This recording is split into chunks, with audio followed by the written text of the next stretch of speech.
ශ්‍රී ලාංකේය අභිමානය.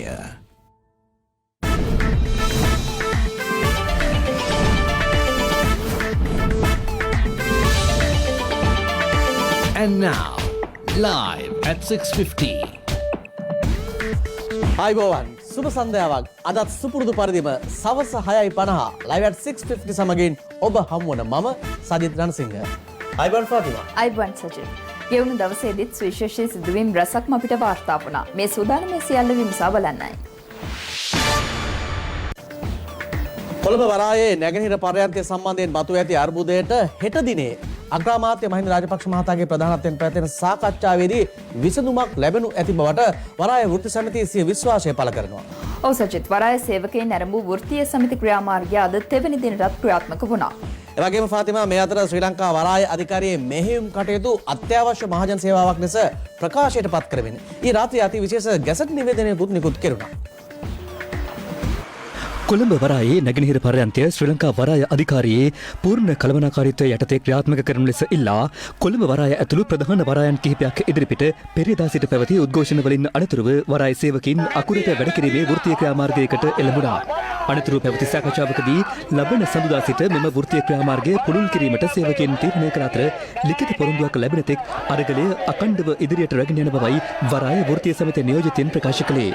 මේ අතර ශ්‍රී ලංකා වරාය අධිකාරියේ මෙහෙයුම් කටයුතු අත්‍යවශ්‍ය මහජන සේවාවක් ලෙස ප්‍රකාශයට පත් කරමින් ඊ රාත්‍රී අති විශේෂ ගැසට් නිවේදනයක් නිකුත් කළා.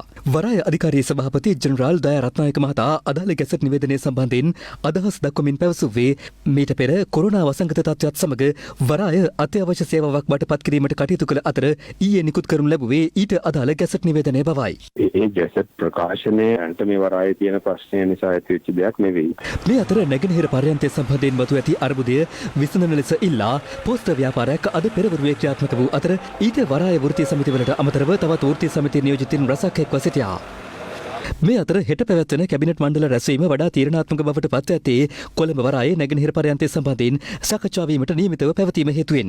සාමාන්‍ය පරිදි රාජකාරියේ දෙන්න කියලා බලපෑම් වැඩි. නමුත් අපි මොන බලපෑම් ආවත් පොරොන්දු පරිදි අපට ලිඛිතව ලබා දීම අවශ්‍යයි. 100% නැගෙනහිර පර්යන්තය ශ්‍රී ලංකා වරාය අධිකාරියට ලබා දෙනවා කියන එක අතිගරු ජනාධිපතිතුමා මේ වෙනකොට පණිවිඩයක් ලබා දීලා තියෙනවා. නමුත් අපිට ලිඛිත ලියවිල්ල මේ වෙනකොට ලැබුණ නැහැ. හෙට දිනේ ගරු අග්‍රාමාත්‍යතුමාගේ මූලිකත්වයෙන් සාකච්ඡා පැවැත්වෙනවා. අපි විශ්වාස කරනවා එතනදී අපිට මේ ලිඛිත ලියවිල්ල ලැබෙයි කියන එක. මේ අතර කොළඹ වරායේ නැගෙනහිර ජැටිය බදු දීමට හෝ විකිණීමට කිසිදු තීරණයක් ගෙන නොමැති බව අග්‍රාමාත්‍ය මහින්ද රාජපක්ෂ මහතා අද තංගල්ලේදී පැවසුවා. අත්වසම විපක්ෂයට චෝදනා කරන්න දෙයක් නෑ. අපි ඒ කාටවත් දෙන්නෙත් නෑ, විකුණන්නේවත් නෑ, බදු දෙන්නේවත් නෑ. අපි කිසි විටක ඒ පිළිබඳව සාකච්ඡාවක්වත් කරලා නෑ එහෙම දෙනවද කියලා. වැඩ වර්ජන කරන්න දෙයක් නෑ. මට ඇවිල්ලා කිව්වනම් මම ඇත්ත පැහැදිලි කරලා දෙනවා. ඉතින් බොහොම මොකද කැබිනට් මණ්ඩලයේ ඉන්න වැඩි දෙනාගේ මම හිතන්නේ 100ක් 99ක් ඉන්නේ විකුණන්න ඕන නෑ කියන පදනමේ. මම ජනාධිපතිතුමාත් ඒ මතෙන් හැර පිට මේ දීපල විකුණන්න අපේ ප්‍රතිපත්තිය නෙවෙයිනේ. ඒක එක්සත් ජාතික පක්ෂයේ ප්‍රතිපත්තිය. ඒ එක්සත් ජාතික පක්ෂයේ ප්‍රතිපත්තිය ඉදිරියට ගෙන යන්න නෙවෙයි අපිට බලය දීලා තියෙන්නේ. කොළඹ වරාය තුළ ඇතිලා තිබෙන මේ අර්බුදකාරී තත්ත්වය නිර්මාණය වෙලා තියෙන්නේ ආණ්ඩු පක්ෂයේම ක්‍රියාපිළිවෙත නිසා බව එක්සත් ජාතික පක්ෂ නායක රනිල් වික්‍රමසිංහ මහතා අද නුගේගොඩදී තරුණ හමුවක් අමතමින් කිව්වා. මෙම තරුණ හමුවේදී රටේ වත්මන් තත්ත්වය මෙන්ම වරායේ උද්ගතව තිබෙන අර්බුදය සම්බන්ධයෙන්ද රනිල් වික්‍රමසිංහ මහතාගෙන් එම තරුණයින් ප්‍රශ්න කළා.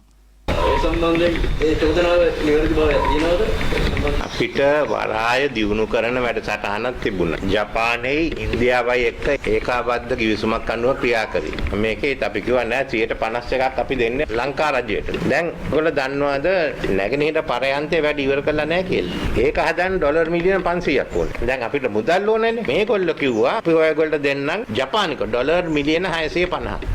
ඒ ගෙවන කාලේ දන්නවද? අවුරුදු 40යි. පළවෙනි අවුරුදු 12 ඩොලර් එකක් ගෙවන්නේ. ඉතුරු 28 ගෙවන්න තියෙන්නේ පොලිය දන්නවද? 0.1. දන්නවනේ ගිය අගෝස්තු මාසෙන් නැගෙනච්ච කැම්පේන් එක දෙන්නේ නැහැ තියා ගන්නවා මේවා කරනවා කියලා කිව්වොත් ඒක නෑ. ඒගොල්ලෝගෙම දේශපාලන ක්‍රියාවක කිර වෙලා තියෙන්නේ. ෆාතිමා දේශපාලන පළකිරීම පිළිබඳව සොයා බැලීමට පත් කරපු කොමිසමේ වාර්තාවේ නිර්දේශ කිහිපයක් ක්‍රියාත්මක කිරීමට ගෙන ඇති කැබිනට් තීරණයට එරෙහිව නීතිමය ක්‍රියාමාර්ග ගන්න ජනතා විමුක්ති පෙරමුණ මේ වන විට තීරණය කළා තියෙනවා. ඔව් ඒ සඳහා මේ වන විටත් නීතිඥ උපදෙස් ලබා ගනිමින් සිටින බවයි එම පක්ෂයේ නායක අනුරකුමාර දිසානායක මහතා පැවසුවේ. ඉකුත් ආණ්ඩු සමයේ ව්‍යවස්ථාවට පටහැනි ලෙස ජාතික විධායක සභාවක් පත් කිරීම, නීති විරෝධී ලෙස දූෂණ විරෝධී පෙරමුණ හරහා පුද්ගලයින්ට එරෙහිව ක්‍රියා කිරීම ඇතුළු කරුණු සොයා බලා නිර්දේශ ලබා ගැනීමට ජනාධිපතිවරයා කොමිසමක් පත් කර තිබෙනවා. එහි දැක්වෙන්නේ ආණ්ඩුක්‍රම ව්‍යවස්ථාව ඉහත ආකාරයෙන් උල්ලංඝනය කර ඇති අයගේ ප්‍රජා අයිතිය හවුසි කිරීමට යටත් කළ යුතු බැවින් ඒ පිළිබඳ නිර්දේශ ලබා දීම අදාළ කොමිසමට පැවරී ඇති බවයි. ඒ අනුව රනිල් වික්‍රමසිංහ, ආර් සම්බන්ධන්, චම්පික රණවක, රවුෆ් හකීම්, අනුර කුමාර දිසානායක, එම්.ඒ. සුමන්තිරන් හා මංගල සමරවීර යන අයගේ ක්‍රියාකාරීත්වය පිළිබඳව අදාළ කොමිසමෙන් සලකා බලා ඔවුන්ගේ ප්‍රජා අයිතිය අහෝසි කිරීමට හෝ දඬුවම් දීමට අදාළ නිර්දේශ ලබා දීමට නියමිතයි. එම කොමිසමේ වාර්තාව මාස 3ක් ඇතුළත ලබා දිය යුතු අතර කොමිසමට අවශ්‍ය නම් එහි කටයුතු අප්‍රසිද්ධියේ සිදු කිරීමටත් කොමිසමට බලය පවරා තිබෙනවා. COVID-19 ආසාදිත මරණ අටක් ඊයේ දවසේදීත් අපේ රටේ වාර්තා වීමත් එක්කම සමස්ත COVID-19 ආසාදිත මරණ සංඛ්‍යාව 313ක් දක්වා ඉහළ ගියා. ඒ අතරින් මරණ 23ක්ම වාර්තා වී තිබෙන්නේ මේ මාසයේ අවසන් දින 3 තුලයි. ඔසජිත් ඒ වගේම COVID-19 ආසාදිතයින් 351 දෙනෙක් අද මෙරටින් හඳුනා ගැනීමත් සමග සමස්ත ආසාදිතයින් සංඛ්‍යාව 63644ක් දක්වා ඉහළ ගියා. මේ අතර COVID-19 මර්ධනයෙන් නැත අදත් ප්‍රදේශ කිහිපයකදීම සෞඛ්‍ය අංශ සහ ආරක්ෂක අංශ වෙත ලබා දුන්නා. COVID-19 ප්‍රතිශක්තිකරණ එන්නත ලබා දීමේ වැඩසටහන බස්නාහිර පළාත ඇතුළු ප්‍රදේශ රැසකදීම අද 3 වන දිනටත් ක්‍රියාත්මක වුණා. වසංගත රෝග විද්‍යාංශය සඳහන් කළේ ඊයේ පමණක් 32539 දෙනෙකුට එන්නත ලබා දුන් බවයි. පළමු දිනය තුල 5286 දෙනෙකුට එන්නත ලබා දී තිබූ අතර ඒ අනුව දින දෙකකදී 37825 දෙනෙකුට එන්නත ලබා දී තිබුණා. මේ අතර පොලිසිය සමාජිකයින් සඳහා COVID-19 ප්‍රතිශක්තිකරණ එන්නත ලබා දීමේ වැඩසටහන අද නාරහින්පිට පොලිස් රෝහලේදී ආරම්භ කෙරුණා. ඔයගොල්ලෝ මේ වැක්සින් එක සම්බන්ධයෙන් දැනගන්න ඕන කාරණාව තමයි මේ වෙනකොට මේක තමයි එකම ප්‍රතිකර්මය. මේක හැදෙන එක වළක්වන්න තියෙන අපිට පිළිගත්ත එකම ප්‍රතිකර්මය තමයි මේ වෙනකොට මේ එන්නත විදින එක. අතුරු ආබාධ අඩුම එක තමයි මේ ලංකාවට මේ වෙනකොට රජෙන් ගෙනල්ලා තියෙන්නේ. මීරිගම, රාගම, කෑගල්ල, කුරුණෑගල, මොනරාගල, වවුනියාව සහ කරවනැල්ල ඇතුළු ප්‍රදේශ කිහිපයක රෝහල් 100කදී ප්‍රමුඛතාවය මත සෞඛ්‍ය අංශ සහ ආරක්ෂක අංශ වෙත අද දිනේදීත් මෙලෙස එන්නත් ලබා දුන්නා. මේ අතර විශේෂඥ වෛද්‍ය අමල් හර්ෂද සිල්වා මහතා සඳහන් කළේ තවත් ඇස්ට්‍රාසෙනෙකා එන්නත් ලක්ෂ 35ක් සහ ෆයිසර් එන්නත් ලක්ෂ 20ක් මෙරටට ගෙන්වා ගැනීමට සැලසුම් කරමින් නැති බවයි. එම එන්නත් ඉදිරියේදී ලැබෙනු ඇතැයි විශ්වාස කරන බවත්, එන්නත් ලැබුණු පසු අවුරුදු 60ට වැඩි පුද්ගලයන් සඳහා ඒවා ලබා දීමට හැකිවනු ඇති බවත් විශේෂඥ වෛද්‍ය අමල් හර්ෂද සිල්වා මහතා සඳහන් කළා. අපේ රටේ තත්ත්වය ෆාතිමා එහෙම වෙද්දී වැඩි එන්නත් ප්‍රමාණයක් Taman සතු කර ගැනීමට මේ වෙනට යුරෝපා රටවල් අතර දැඩි තරංගයක් ඇති වෙලා තියෙනවා. ඔසජිත් මේ අතර වසරකට පෙර කොවිඩ් වෛරසය මුලින්ම හඳුනාගත් චීනයේ වූහාන් නගරයේ මත්ස්‍ය වෙළඳ සංකීර්ණයට ලෝක සෞඛ්‍ය සංවිධානයේ විශේෂඥ කණ්ඩායම අද ළඟා වුණා.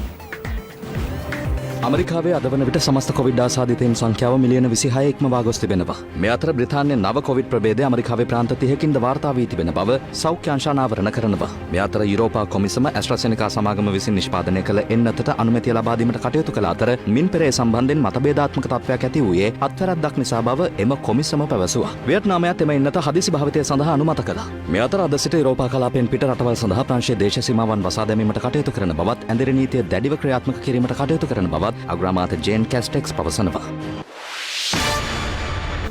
වලවේ ගඟේ දිය නෑමට ගොස් සිටියදී පාසල් සිසුවියක් දියගිලී මිය යාමේ අවාසනාවන්ත පුවතක් අද වාර්තා වුණා.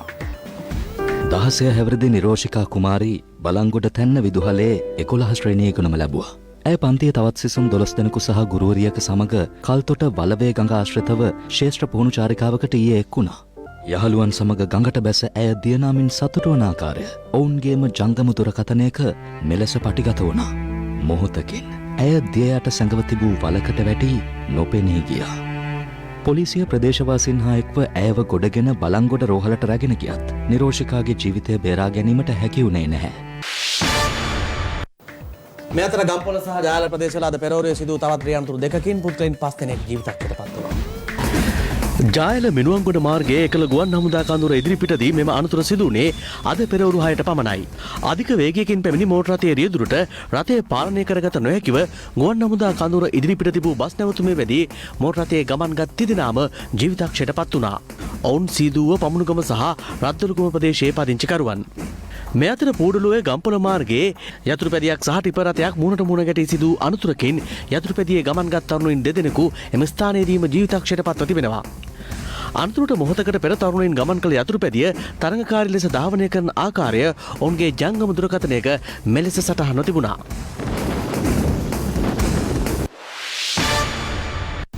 මේ අද වාර්තා වුණු සුවිශේෂී පුවත්. සියල්ල සවිස්තර තොරතුරු සමගින් හමුවෙමු රාත්‍රී 8ට ලයිව් ඇට් 8 තුලින්. සුබ රාත්‍රියක්.